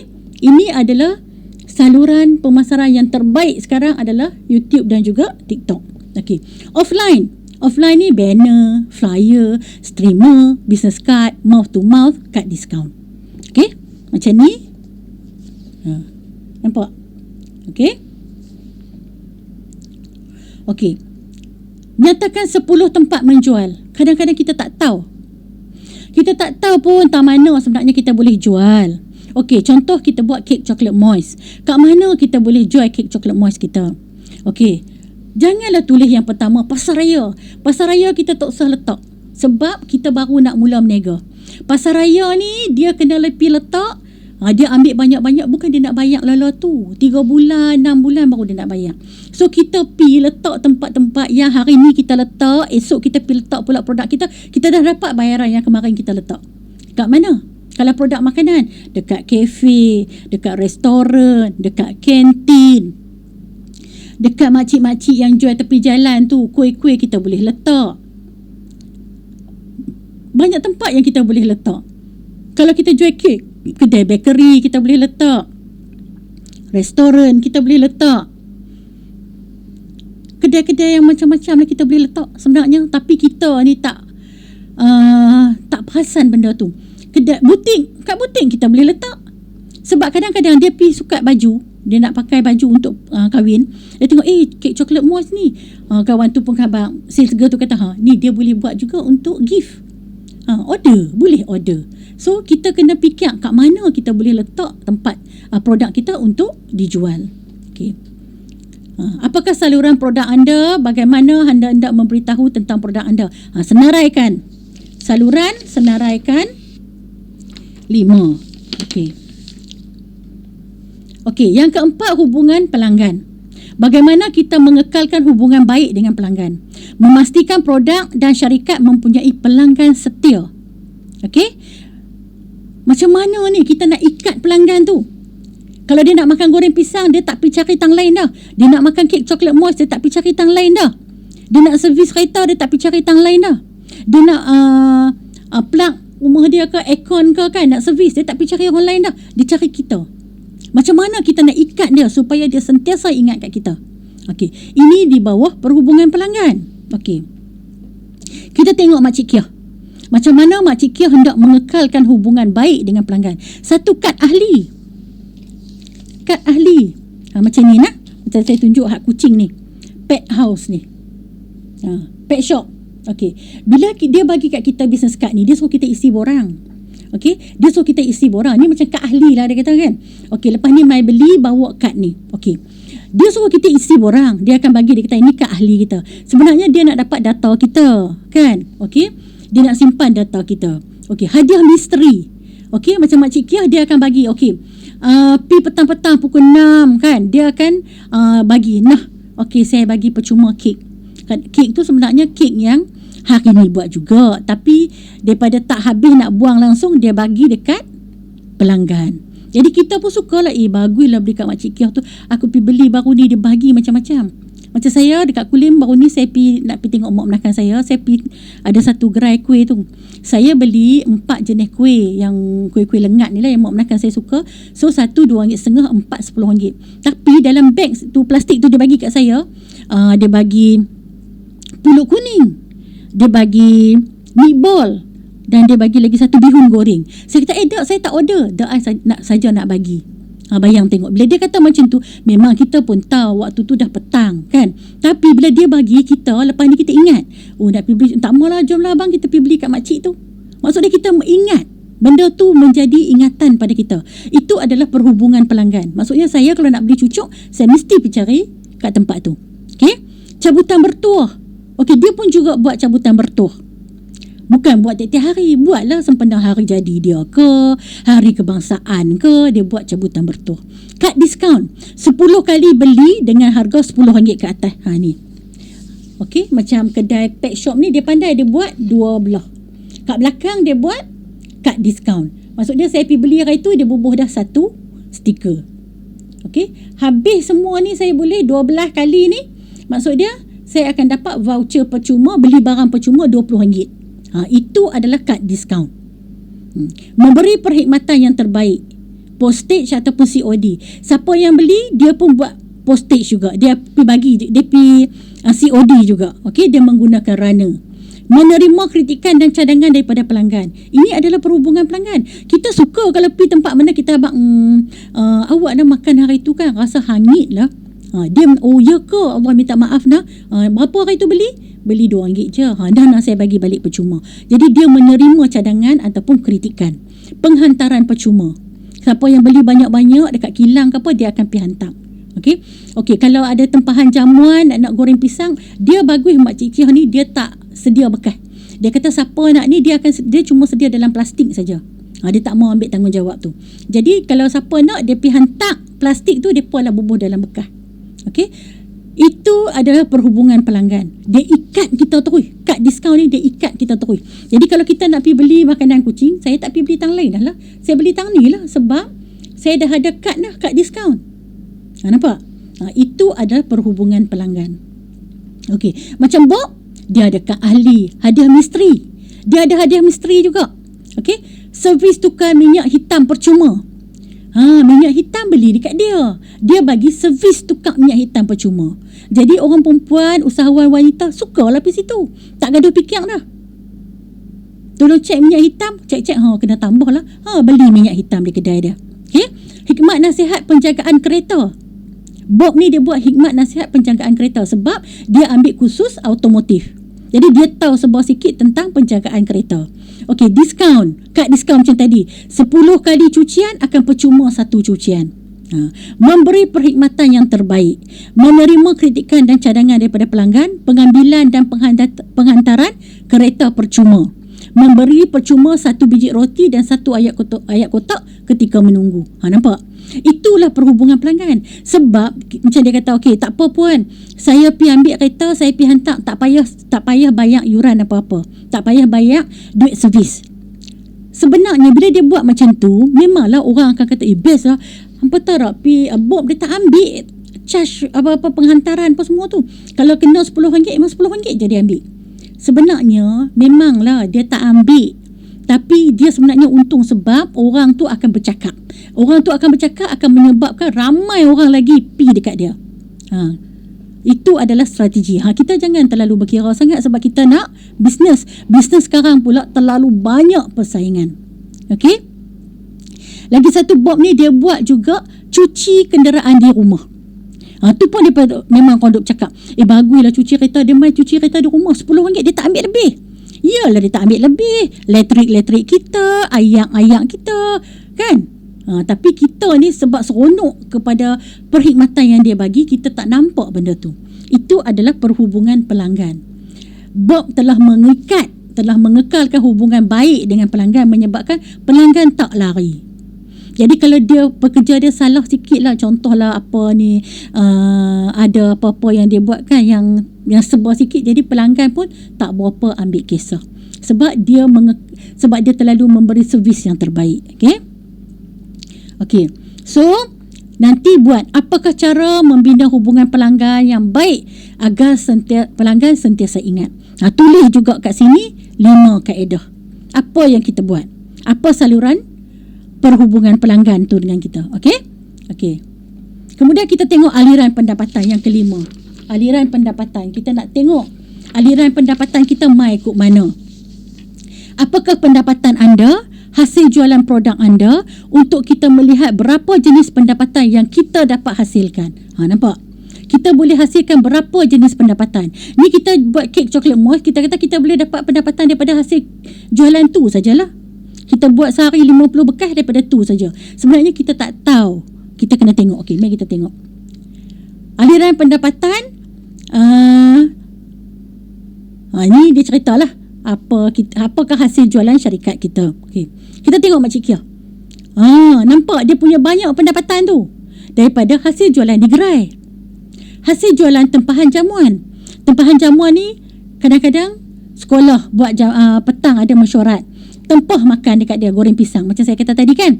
Dia pergi hantar plastik. Okey, mereka order RM20. Dia buat satu plastik RM5, RM5, 4 bungkus RM20, pergi hantar. Mereka di sana ambil bubuh dalam tray. Dia juga mendapat hasil jualan daripada tempahan jamuan. Okey, dia juga mendapat hasil jualan daripada tempahan kenduri. Kalau ada kenduri, musim kenduri, dia memang ambil. Okey, dia pun dapat pendapatan daripada situ. Daripada jualan tepung. Sebab tepung tu sedap, saya pun ada satu tempat di Jitra, saya kalau pergi beli goreng pisang dia, saya mesti nak beli dengan tepung dia. Sebab tepung dia balik, saya tak gaduh bubuh apa dah, saya bubuh ayak saja. Telur ke apa ke tak gaduh bubuh, memang crispy. Dan crispy tu sampai ke petang, sampai ke macam contoh dia kita beli tengah hari kan, dia start jual daripada pukul 11. Jadi kita beli tengah hari tu sampai petang, duk crunchy lagi. Hasil jualan ejen, dia ada ejen dia. Okey, hasil jualan ejen. Hasil jualan consignment, hasil jualan commission. Okey, maksud dia produk-produk yang pergi letak dekat tempat dia. Kadang-kadang kita jual goreng pisang, kan ada orang main letak kek, ada orang main letak bihun, ada orang main letak puding, apa semua kan. Jadi hasil tu pun adalah pendapatan dia. Kita kena tahu.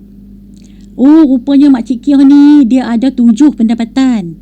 Kita ni kita tak tahu apa pendapatan kita. Kita dah ingat kita jual kek coklat moist tu hak tu sajalah. Sebenarnya tak. Okey, kita kena letak apakah aliran pendapatan kita. Okey, hasil jualan di kedai, hasil kontrak jabatan. Hasil kontrak jabatan bayar tiap-tiap bulan. Hasil jualan aksesori kereta. Dia juga jual aksesori kereta. Dia letak aksesori kereta ni tempat menunggu lah. Jadi orang tu dia tengok belilah pewangi.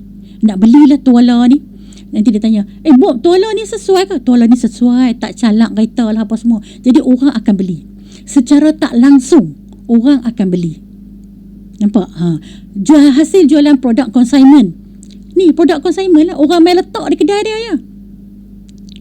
Tak laku, orang tu ambil balik. Jadi dia tak tanggung kos apa. Dia dapat untung lagi. Okay? Hasil ambil kereta di lokasi. Ni kadang-kadang token. Orang bagi juga. Kadang-kadang tak apalah, RM10 kita kadang-kadang kesian kan. RM10 kita bagi RM15. RM5 tu adalah hasil dia. Selalunya bila orang buat baik ni, kita pun akan bagi token kan. So ini adalah token yang dia dapat. 5 pendapatan yang dia dapat. Okey. Ini saya punya budak-budak yang kisah tel lah. Okey. So senaraikan sekurang-kurangnya 3 hingga 5 pendapatan yang kita boleh dapat daripada produk dan syarikat kita. Okey. Pun macam tu juga, tulis dekat sticky note dan lekat. Okey. Kalau kita perhatikan 5 elemen di atas merupakan kaedah pendekatan kita dengan pelanggan. Maksudnya daripada nombor 1 dengan nombor 5 adalah pendekatan kita dengan pelanggan. Okey. Melalui proses-proses inilah perniagaan mendapatkan pendapatan atau disebut sebagai jualan. 5 ni adalah yang pendekatan kita dengan pelanggan. Kita dengan orang yang nak beli produk kita. Kita kena jaga hak ni. Okey, yang ni. Yang lagi 5, yang lagi 4 adalah dalaman kita. Okey? So, yang ke-6, kita tengok yang ke-6, sumber utama. Apakah sumber utama yang bisnes perlukan dalam menjalankan perniagaan? Nak jalankan perniagaan, apakah yang kita kena ada? Yang ni dalaman perniagaan. Okey, kita tengok.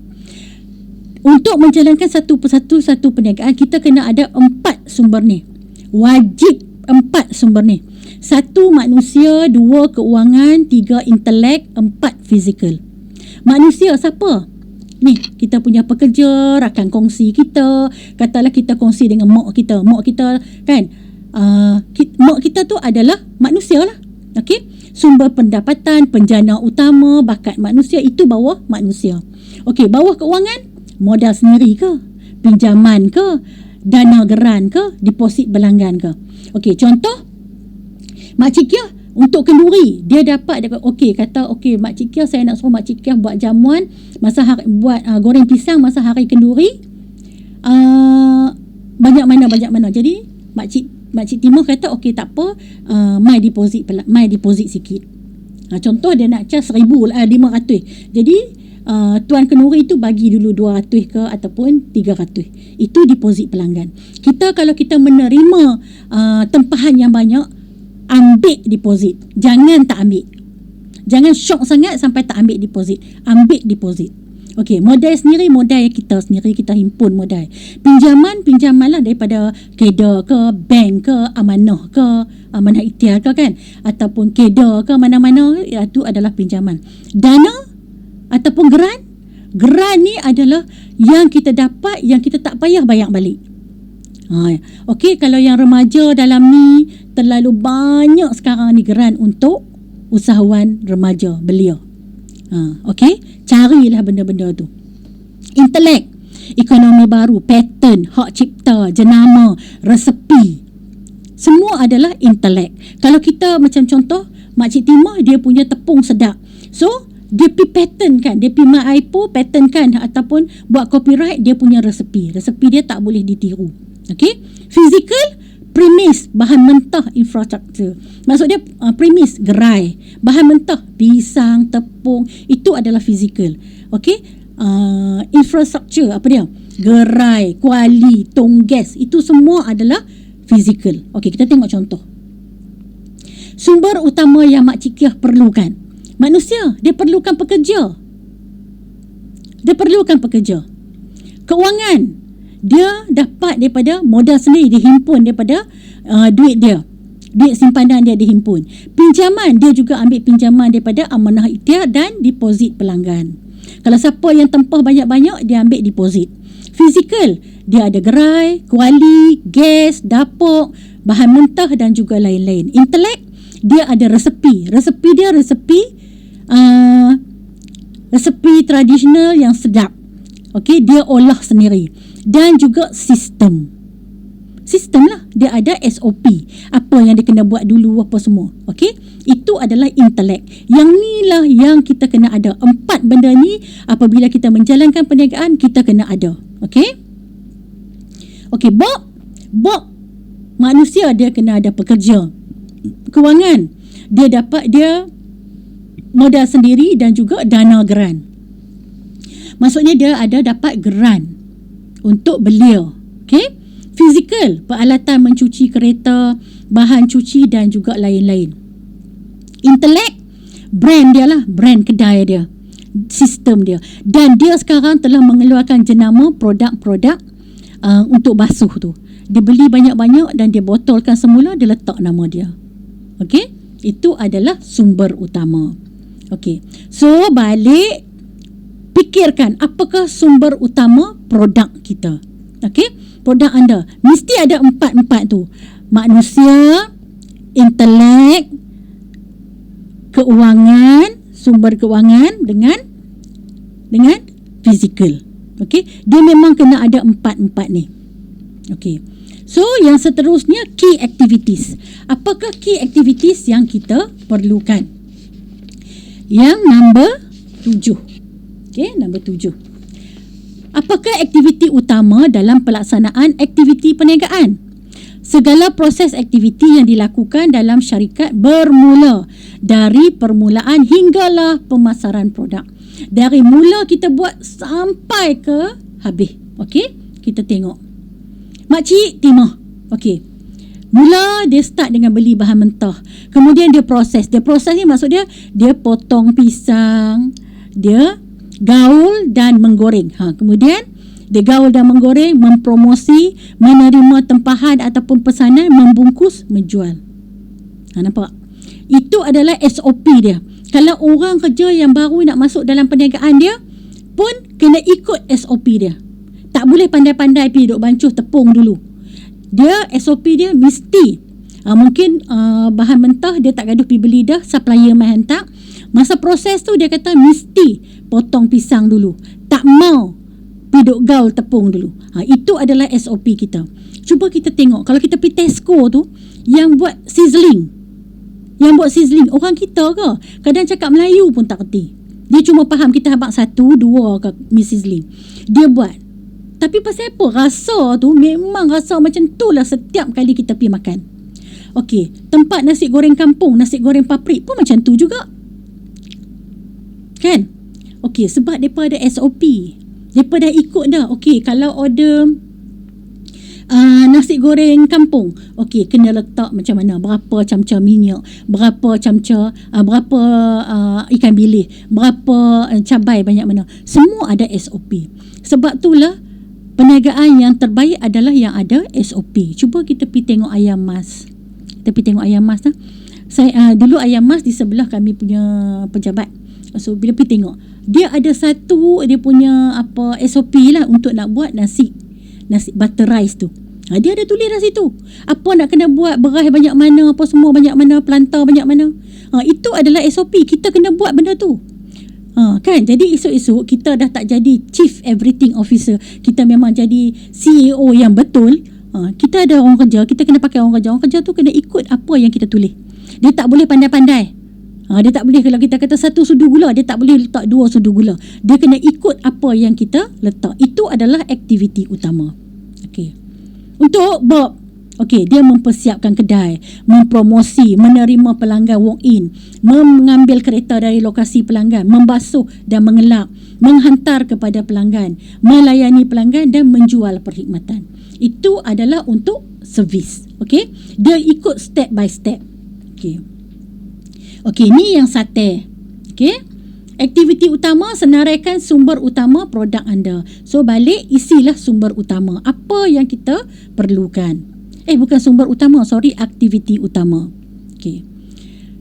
Kemudian key partners. Kita tengok pula key partners. Siapakah rakan atau pihak ketiga? Nampak? Pihak ketiga yang membantu anda untuk mengekalkan perniagaan. Bermaksud semua pihak yang berkepentingan dan yang membantu perniagaan kita. Pihak ketiga nah, bukan orang ketiga kan. Maksud dia siapa ke orang ketiga yang membantu perniagaan kita. Tadi sumber utama 4 tu. Ni adalah pihak ketiga. Okey, mari kita tengok.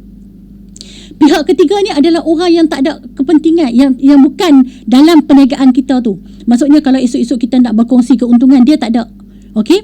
Tapi dia adalah rakan kongsi kita yang terbaik. Siapa? Pembekal bahan dan juga peralatan. Macam Makcik Kia adalah pisang, tepung, minyak, gula, garam, gas. Itu adalah pembekal bahan mentah dan juga peralatan. Itu kawan baik Mak Kia lah.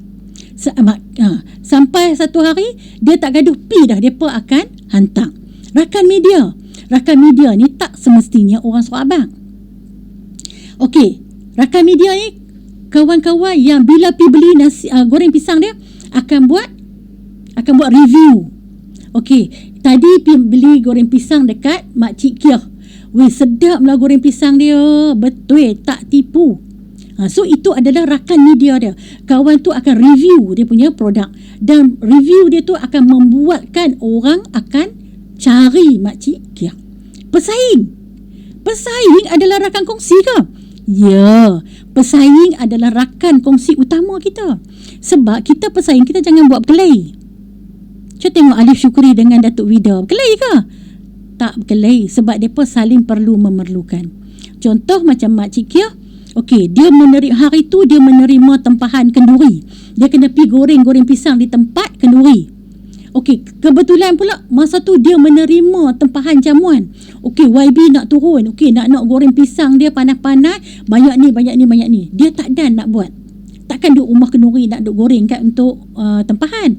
Jadi dia kena carilah kawan dia yang jual goreng pisang juga. Pesaing dia lah yang jual goreng pisang. Jadi pesaing dia akan buat dan hantar kepada tempat tempahan tu. Nampak? Contoh macam, okey, satu ketika usahawan saya buat kuih frozen. Dia buat kari pak, dia buat cok badak dengan satu lagi donat kot. Okey, masa tu PLKN order, okey, 1,000. Pagi pukul 10, 2 jenis kuih 1,000. Petang 2 jenis kuih 1,000. Malam pukul 10, 2 jenis kuih 1,000. Dia tak dan buat. So dia telefon puan, macam mana nak buat? Lah, buat macam ni lah. Masa biar belajar dulu 20 orang main belajar kuih frozen. Telefon kat depa semua tu, abang boleh tak hang tolong buat 300, kawan ni tolong buat 300. Last kali dapat semua. Walaupun mereka ni pesaing, tapi mereka ni adalah pesaing yang sihat. Okey, esok pesaing tu pula dapat tempahan yang banyak tak dan, okey, contact dia pula. Contact Makcik Kia. Weh, boleh tak tolong buat ni saat banyak ni. Makcik Kia pun buat. Okey, itu pentingnya pesaing. Okey, runner, penghantar barang. Kadang-kadang dia perlukan runner untuk hantar dia punya goreng pisang. Itu juga adalah rakan kongsi utama dia. Mentor, walau apa pun orang tu mungkin tak berpendidikan tinggi, orang tu mungkin tak kaya, tapi mempunyai ilmu, mempunyai maklumat, mempunyai maksud dia boleh bagi cadangan. Itu adalah mentor dia. Dia kena ada mentor untuk dia mencerita masalah. Okey, memang kena cari mentor. Okey, dan insurans, mungkin kita beli insurans untuk perniagaan kita. Jadi orang yang jual insurans tu adalah rakan kongsi kita. Okey, contoh macam mentor kan, lah ni orang suka ambil Dr. Azizan. Okey, dia adalah mentor sebab dia memberi input, memberi ilmu kepada kita. Okey, itu adalah rakan kongsi utama bagi perniagaan goreng pisang. Okey, siapakah rakan kongsi perniagaan Bob? Macam tu jugalah pembekal bahan dan peralatan. Rakan media, orang yang bercerita, yang review tu. Pesaing, runner, mentor, insurans, sama.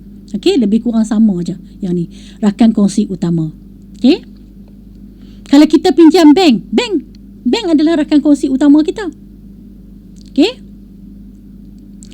ini adalah rakan kongsi Kisate. Okey, so kita pun kena buat macam tu jugalah. Sekurang-kurangnya 5 rakan kongsi utama. Kan? Okey, so kita tengok last, struktur kos. Apakah kos-kos yang diperlukan yang terlibat dalam melaksanakan perniagaan? Perlu kena pasti kos-kos yang terlibat supaya pendapatan syarikat dapat dioptimumkan sepenuhnya. Okey, kita tengok apakah kos-kos yang terlibat. Okey, ni semua kos-kos ni yang terlibat dalam semua perniagaan. Satu, kos bahan mentah, wajib. Kos bahan mentah. Kos petrol, bayaran petrol. Kalau kata kita nak keluar pergi beli bahan mentah, kita nak pergi delivery, kita tak pakai runner, kita nak buat sendiri, bayaran petrol. Bukan kereta kita, motor kita pakai yang, kan? Bayaran petrol. Bayaran allowance, gaji. Yang ni pun selalu kita lupa. Allowance, gaji kita kena bagi. Kita duk bagi gaji kat orang kerja je. Kat kita kena bagi. Okey, sewa kedai. Kalau kita sewa kedai, bayaran utility, bil api, bil air, bil telefon, apa semua itu adalah utility. Okey, ada seorang usahawan saya dia buat aiskrim Malaysia. Saya tengok dia punya buku tunai, okey, semua ada. Okey, tapi dia tak ada plastik. Dia tak bayar pun plastik bungkus aiskrim Malaysia. Saya pun heran, dia bungkus aiskrim Malaysia guna apa? Bila tanya dia, abang, suami dia beli. Tak boleh. Suami beli, suruh suami buat resit, balik, bayar balik. Bayaran utility pun tak ada dalam dia punya buku tunai. Pasal apa? Dia kata bil api, bil air, suami dia bayar. Tak boleh. Kita kena bayar. Bukan bayar keseluruhan sebab kita buat kerja di rumah. Kita kena anggarkan berapa. Sebelum ni katalah air di rumah 50. Tata bulan tu jadi 65. So 15 kita bayar. Okay, kena bayar. Ansuran kenderaan, kita beli kereta, contoh kita jual tudung, kita beli kereta second hand, Myvi ke apa. So masuk dalam perniagaan. Lepas tu dah berjaya, kita beli kereta lagi satu. Kereta tu bukan kita guna untuk perniagaan. Tak boleh bayar guna duit perniagaan. Bayar guna gaji sendiri. Bayaran top up, line, kadang ni lah selalu kita lupa. Sedangkan kita duk deal dengan pelanggan kita menggunakan telefon. Bayaran promosi, tu flyers ke, apa-apa promosi yang kita buat, kain banting ke, streamer ke. Kalau kita buat, kita meniaga di gerai tepi jalan, pastikan gerai kita tu ada banting kat situ. Tapi janganlah tutup terus sampai tak nampak orang menjual. Buku atas gerai tu saja. Contoh jual apa, dan mesti nama dia catchy, nama dia yang menyebabkan orang mai makan kat kita, orang akan mai beli produk. Selalunya saya tengok sedap bak hang. Memang kita tengok lok sungguh cakap lagu tu, tapi itu adalah strategi pemasaran, promosi. Okey, jadi kita kena tahu kos apa yang terlibat untuk mengeluarkan produk. Okay. Okey, katalah jual produk tu kita contoh kita jual handphone, kita kena bayar konsultansi kan. Contohlah ada kita punya upline yang kita kena bayar. Bila kita pergi tanya dia apa semua kita kena bayar. So masuk dalam ni bayaran konsultansi. Okey. Okey. Perhatikan bahawa elemen nombor 6 hingga nombor 9 lebih merupakan operasi dalaman perniagaan. Nampak? Yang tu operasi dalaman perniagaan. Macam tadi yang lagi 5 tu kita dengan pelanggan. Okey. Okey.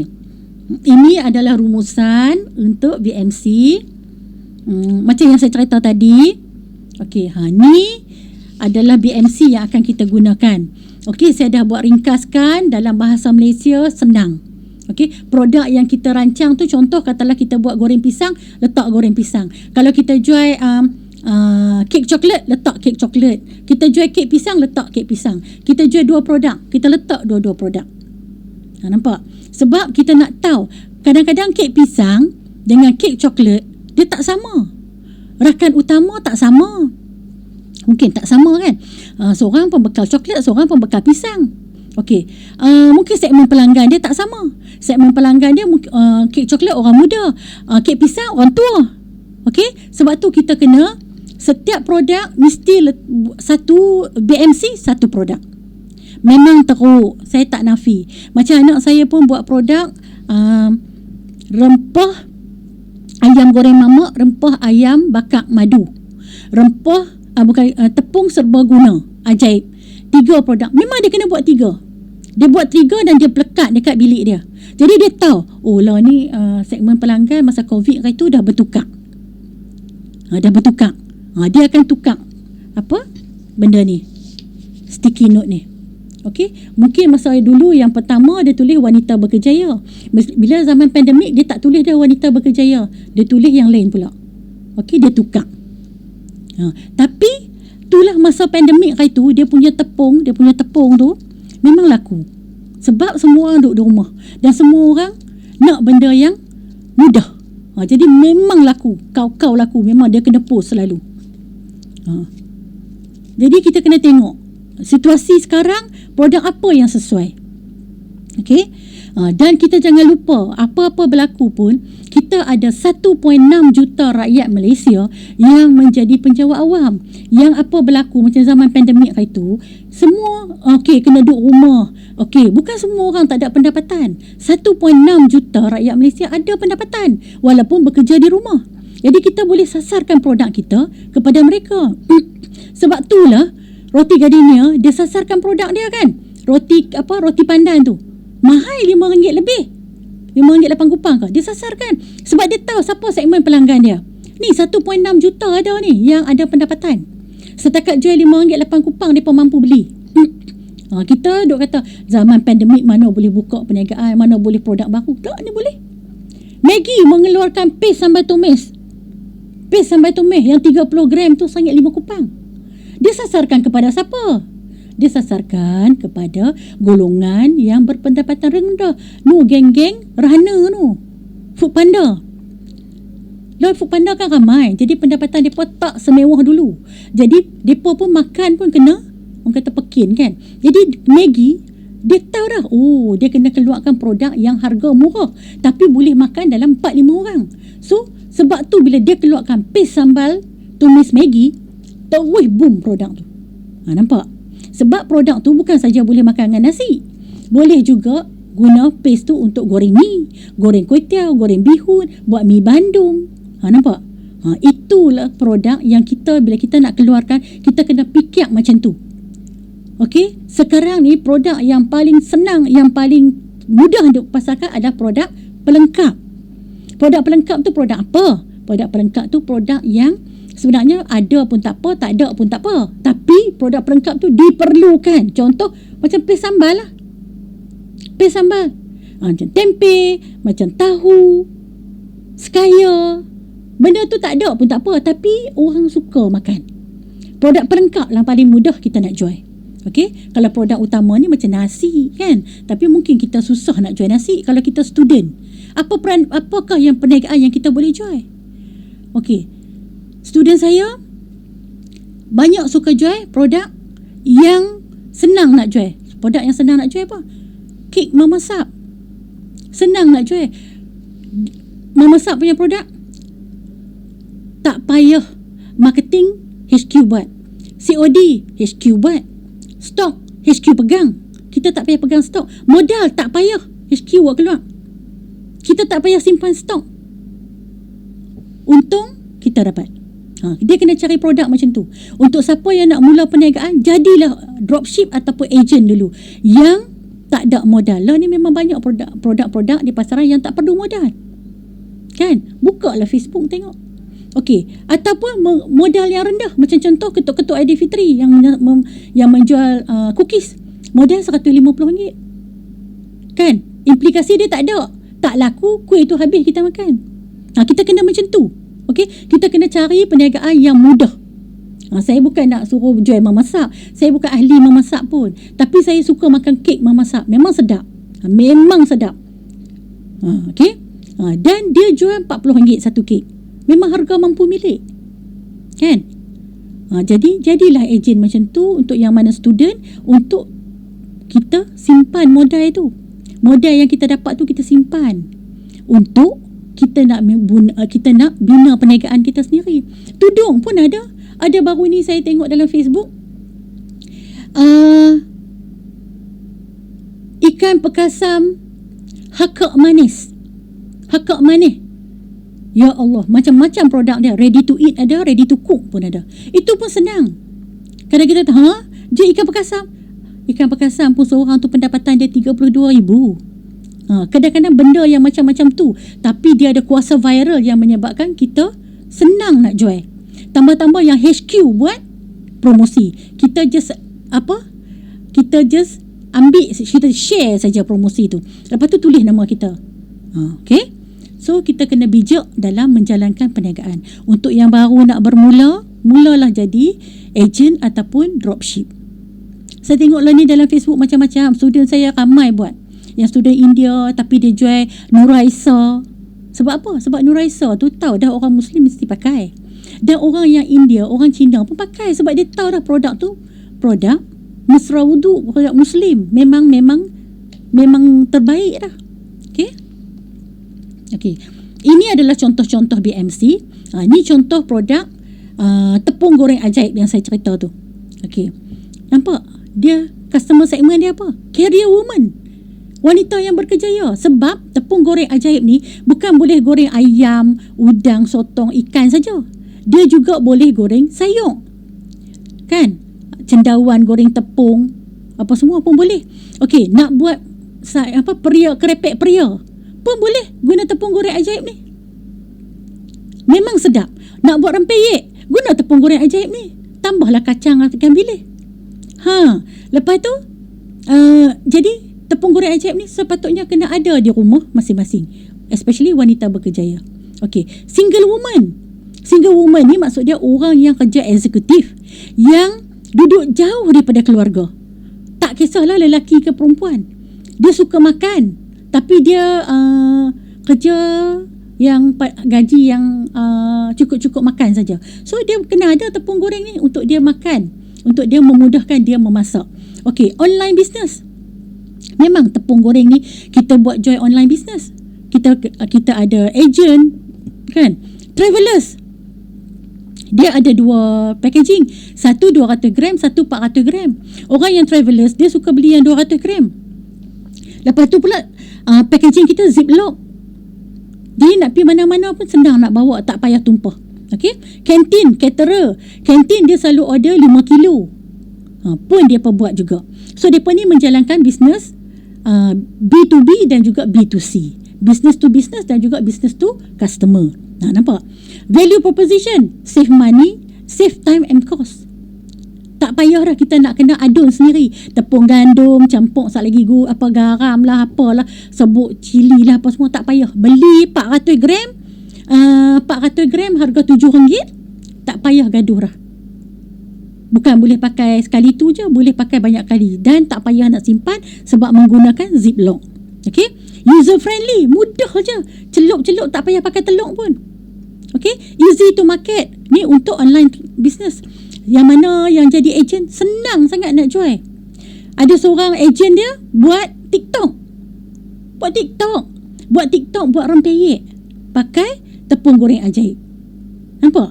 Bila buat pakai TikTok, orang tengok, oh sedapnya, mudahnya. Peria krepek peria pun senang. Itu adalah kuasa TikTok. Okay? Portability senang, mudah nak bawa pergi mana pun senang. Variety of dishes, boleh buat macam-macam jenis hidangan. Nampak? Ini adalah contoh tepung goreng ajaib yang pelajar-pelajar saya sekarang sedang buat. Anak saya pun buat juga bisnes tepung goreng ajaib ni sebab kami yang adun. So anak saya dia punya bisnes dan pelajar-pelajar saya pun dia punya bisnes. Okay? Ini adalah BMC dia. Jadi bila kita tahu macam ni, kita tengok dah, oh, kita punya aliran pendapatan kita kok mana, kita punya kos apa. Nak tengok kos dia. Nampak? Raw material, packaging pun adalah kos. Okay? Utility and rental cost, machine maintenance cost. Kan? Kita pakai tepung ni, kita tak pakai apa, tapi dah banyak kita pakai mixer yang besar tu. Jadi kita ada maintenance cost.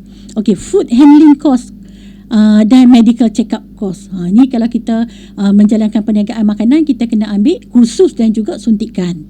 Okay, marketing cost, transportation cost, business license cost, SSM registration. Kan, business license cost ni mungkin dengan majlis. Okay, ini adalah BMC untuk tepung goreng ajaib. Okey, contoh Okey, ini dia buat daging ayam yang direbus selama 4 jam untuk baby. Baby's cube. Ini dia punya BMC. Okey. Ini Aurora Chocolate House. Ini semua hak student saya punya nak. Okey. Ni dia punya BMC. Nampak? Kita kena tahu. Bila kita tahu macam ni, senanglah. Okey, Aurora ni dia kata dia tak mau sasarkan kepada siapa sebab coklat dia memang coklat yang premium. So dia nak sasarkan pada ni golongan menengah atas. Sebab coklat dia bukan coklat yang murah-murah. Okey? Tapi kenapa sasaran pertama dia kanak-kanak? Kenapa sasaran dia kanak-kanak? Coklat ni kanak-kanak mana ada duit nak beli? Kenapa dia sasarkan kanak-kanak? Sebab memang kanak-kanak tak ada kuasa beli pada ibu bapa. Tapi kanak-kanak yang mempengaruhi. Cuba tengok KFC, tengok McD. Dia sasarkan kepada siapa? Yang nak makan tu pun kanak-kanak, remaja. Mereka ni ada duit ke nak beli? Tak ada. Mereka ni mengharapkan ibu bapa. Tapi kuasa mereka. Tengoklah kita nak keluar makan. Okey, nak makan apa hari ni? Anak-anak kata KFC, McD.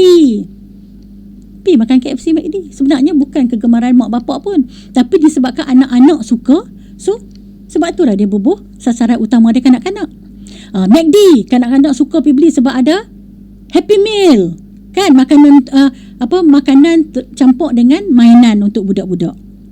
Itu adalah tarikan. Sebab tu dia letak kanak-kanak. Okey? Okey, ini sambal hitam Pahang. Sentuhan bonda memang marvelous. Ini adalah dia punya BMC. Nampak? Peminat sambal. Mungkin dia kata sebab sambal hitam ni macam saya tak boleh makan. Kalau saya makan nanti saya sakit ulu hati sebab dia pedas kan. Dia ada peminat sambal. Nampak? Okey. Habis dah? So sekian, terima kasih. Kalau ada apa-apa pertanyaan boleh telefon saya 019-428-1455. Sekian, terima kasih.